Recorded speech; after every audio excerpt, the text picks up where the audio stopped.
আপনি ধানের শীষের নির্বাচন করার জন্য জামাত ইসলামের লোককে মারতেছেন, জামাত ইসলামের লোক আপনাকে দাঁড়িপাল্লার নির্বাচন করার জন্য আপনাকে মারতেছে। এই আপনাদের মধ্যে যে সম্পর্কের যে গ্যাপ তৈরি হলো, এইটা কিন্তু থেকে যাবে পরবর্তীতে।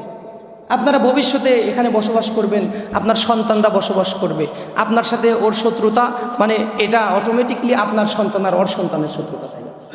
এইভাবে আস্তে আস্তে জেনারেশনের পর জেনারেশন আপনারা বোকার মতো নিজেদের মধ্যে শত্রুতা করতেছেন, আমরা করতেছি এগুলো।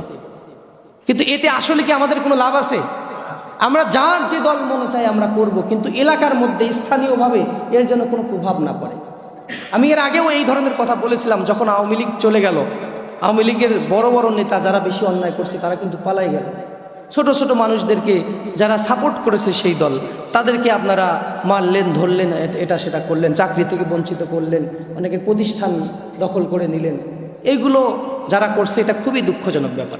তাদেরও কিছু দোষ আছে, সেটা হলো কি, ওই যে বড়দের সাথে তারা এতটা আবেগে আপ্লুত হয়ে গেছে যে নিজের মানুষগুলোকে তারা আর পাত্তা দেয় নাই। এই মানুষগুলো আপনি মরে গেলে আপনার বাস কাটবে, আপনার জানাজায় অংশগ্রহণ করবে, আপনার কবর তোলাবে, আপনার জন্য দোয়া করবে, চোখের পানি ফেলে কাঁদবে, আপনার সাথে কাটানো সময়গুলো, এই স্মৃতিগুলো সে মনে করবে, আল্লাহর কাছে দোয়া করবে, আল্লাহ আমার এই ভাইকে মাফ করে দাও। আপনার কেন্দ্রীয় কোনো নেতা আপনার জানাজাতেও আসবে না, আপনারা যারা ছোট নেতা। কথা বলেন না কেন আপনারা? আমাদের মতো এলাকা ভিত্তিক ইউনিয়ন পর্যায়ের আমরা যারা নেতা কর্মী, আমরা যারা আছি, আপনারা যে কেউ আমাদের কারো জানাজায়ও আমাদের কোনো দলের নেতারা আসবে না। জানাজায় আমার ওই ভাই করবে যাকে ধানের শীষ বলে আমি মারছি, আমার ওই ভাই আসবে যাকে দাড়িপাল্লা বলে আমি মারছি, যাকে নৌকা বলে তার ঘর বাড়ি ব্যবসা প্রতিষ্ঠান দখল করছে, এরাই আমার জানাজায় আসবে। আমি এই কথাটাই শুধু আপনাদেরকে বলবো যে আপনারা পরস্পরের সাথে সম্পর্কের কোনো গ্যাপ তৈরি করবেন না, একদম ভালোবাসার সহিত মিলেমিশে সবাই থাকুন।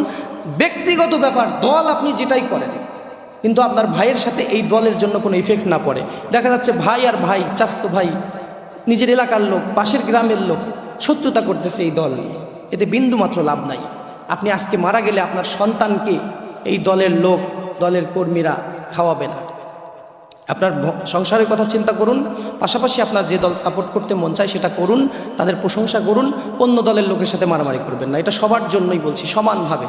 ওয়াল্লাযী নাফসি বিয়াদিহি, যেই সত্তার হাতে আমার প্রাণ, ওই সত্তার নামে কসম করে বলছি, আমি কারো পক্ষে বা বিপক্ষে বলছি না, আমি আপনাদের সবাইকে ভালোবাসি। আপনারা সবাই কাজাসাদিন ফিল ওয়াহিদ, আমার শরীরের একটা অঙ্গ প্রত্যঙ্গ, কেউ আমার পর নয়।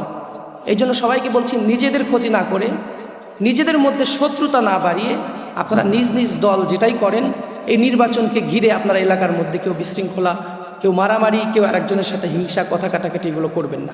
যার যারটা শেষে করেন। বুঝে আসছে আপনাদের? আল্লাহ যেন আমাদেরকে বোঝার তৌফিক দান করে। আমরা বলি